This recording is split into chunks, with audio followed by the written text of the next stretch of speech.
So, it's been a while. Now, 4 years ago, I challenged myself to run 7 marathons in 7 days to commemorate Mental Health Awareness Week and also to raise money for Mind. So I've been running marathons and ultramarathons fairly regularly since 2015, both to raise money for charity, but also to raise awareness of depression, anxiety, and just mental illness in general. Then in 2017, I kind of found myself needing a new challenge, which is where the 7 marathons in 7 days came from. Now, the inaugural year was pretty much a success, but since then, there's kind of been a few ups and many downs. Looking back on 2017, it was kind of derailed by injuries and illness, some race cancellations, and since then, my running really hasn't recovered. I've been on and off medication, gaining weight, and just struggling, not just physically, but mentally as well. And I've gone from comfortably running around 20 marathons a year to struggling to do 2 or 3. I'm managing just 6 in the last couple of years, and generally my fitness levels are just not where I want them to be. Which means that for the last 2 years, these injuries, the illnesses, and just the general lack of fitness meant that when Mental Health Awareness Week rolled around, I ended up just having to drop the distances down to just half marathons. And I was just ultimately left feeling like I'd failed. Ongoing back issues in 2018, which left me spending most nights sleeping with a pregnancy pillow, pretty much saw an end to that year's challenge.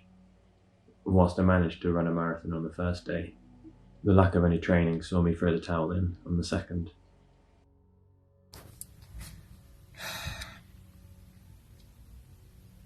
Day 2, and I've already failed.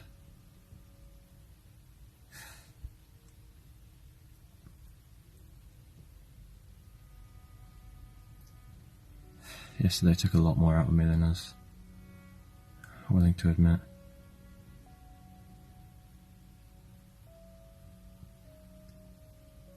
I managed just 3 hours on the treadmill before my mind and my body just gave up.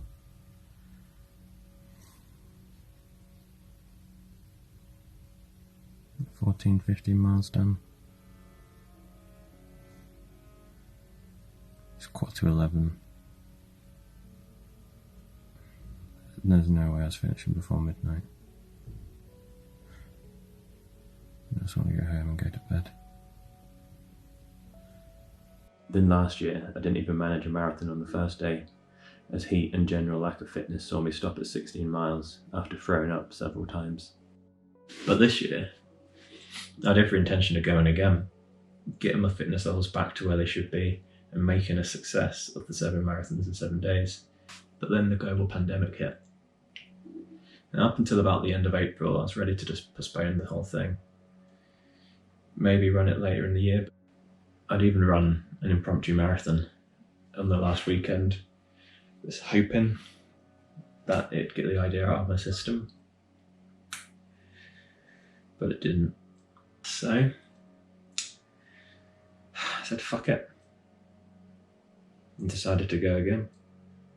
I guess I knew that if I tried and failed for 3rd year in a row, that I'd just really struggle for a few weeks afterwards.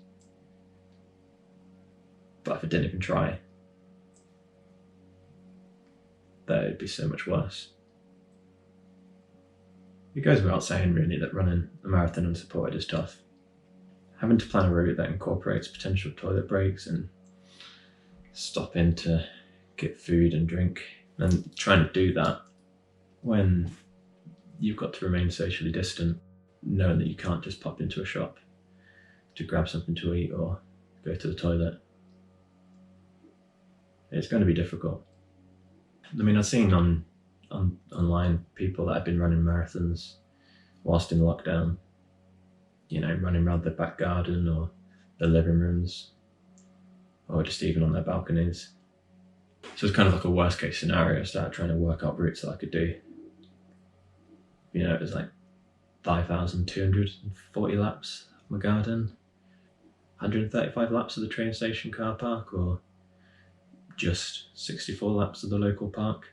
I knew ultimately I'd have to try and choose some safe but boring routes, making sure that I was either always close to home or close to the car, so I could stop and get whatever I needed.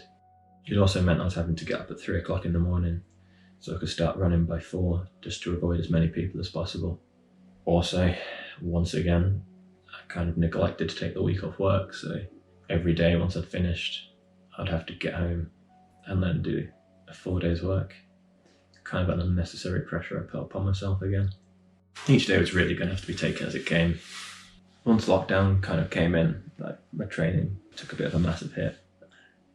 So I knew once again my fitness levels really weren't where I'd want them to be.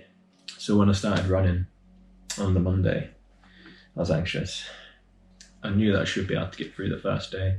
Thankfully, running the marathon a few weeks before kind of told me that I had it in me, but I had no idea what was going to happen after that. The fear was that once again I was going to have to drop the distances and fail. Getting through the first day was always going to be a significant milestone. Every year, Mental Health Awareness Week always seems to fall during a heat wave. For the last 2 years, the first runs both ended with me just throwing up because of the heat. And then in 2017, I nearly derailed the whole thing by getting heat stroke. So getting through that first day was kind of all that mattered. But naturally, I got a bit carried away.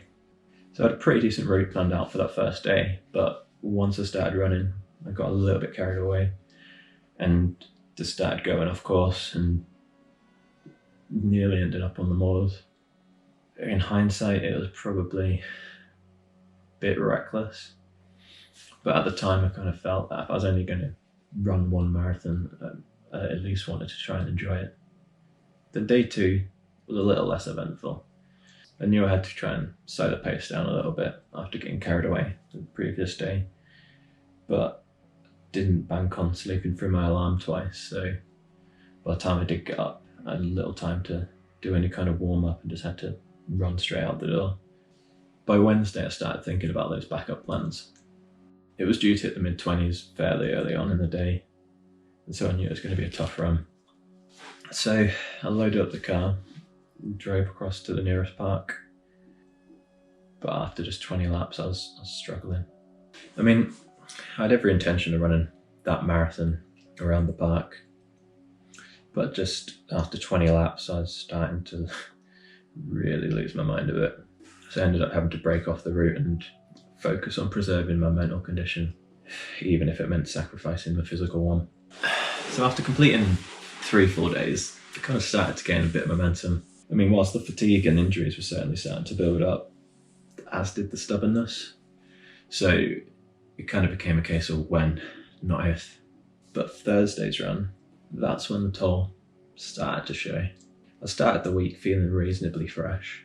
The previous year, I made the mistake of getting both a massage and cryotherapy the week before, and my legs just were dead before I'd even started. But on Thursday, I started to get a very familiar feeling in my hips. Many years ago, I had to take a whole year off running because of constant niggling injuries with both my hip joints, and this was a feeling I knew all too well. So after 4 marathons, Friday things started to change. I'd gone from running on just tired and achy legs to just genuinely now being in pain. As much as I tried to ice them the night before, both my hips and my left knee were very, very sore. For the first time that week, it really felt like a struggle. Just knowing that every step that I was taking was making things worse.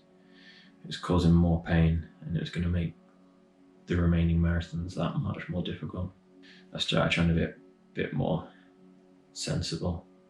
Anytime I so much as encountered a mild hill, I'd slow the pace down and just walk up it, but the pain and kind of fear meant that I just wanted that run over with.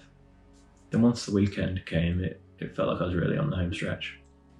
You know, I was no longer having to get up at 3 a.m. every morning, and in theory, I should have been allowing myself a little bit more time in bed, but I really wasn't getting that much sleep. Friday night in particular, I found myself waking pretty much every hour, just a sweaty, achy mess. So once again, Saturday's marathon saw me take quite a similar route to the rest of the week, though thankfully the temperatures had dropped a little, being replaced with wind and rain, so at least kind of changing things up a little bit. But then with just a few miles to go, I felt a really sharp pain in my left knee, like I'd just been hit with a hammer, and it worried me. I'd kind of got through the first few days feeling reasonably cocky, but once I'd kind of gained that momentum, it felt a relative walk in the park as such. That kind of brought me back crashing down to earth a bit. There's just a few miles left to run that day, but I had to do so without being able to bend my leg.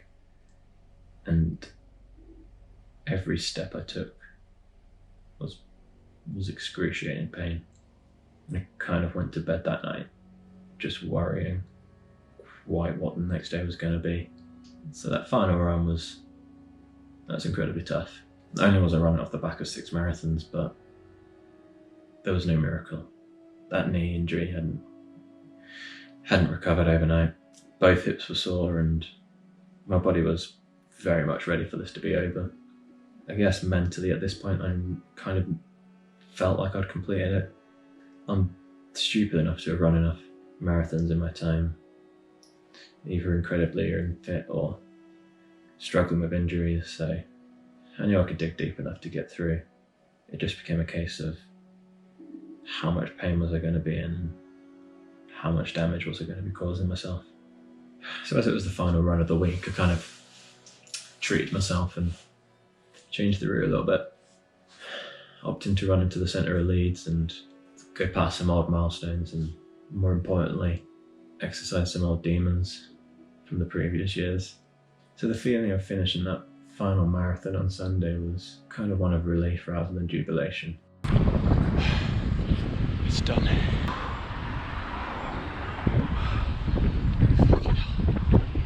Part of the reason of starting this challenge a few years back was one of kind of chasing some kind of satisfaction with my running, feeling of achieving something.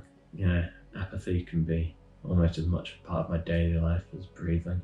Over the years I've kind of found myself running longer, more difficult races, trying to feel something. It does sometimes make me question how much I enjoy running, why I'm doing it.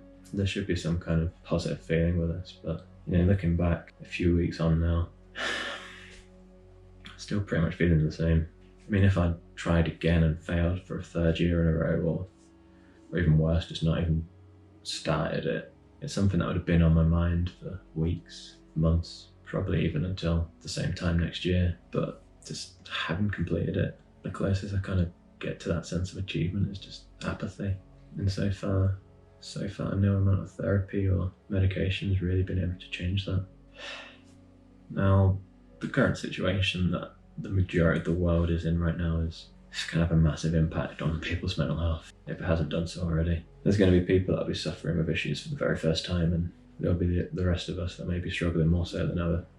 So if you can, but only if you can, donate to a mental health charity. I've got some links below.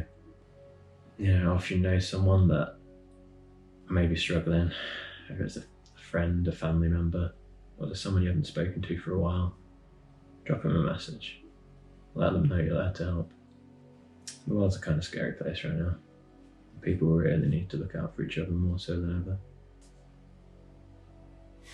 I guess I'm hoping that I'll process this at some point. It'll feel like the achievement that it should do. It's been about 3 years since I've posted anything here, and it's kind of been a bit of a struggle getting back in front of this camera.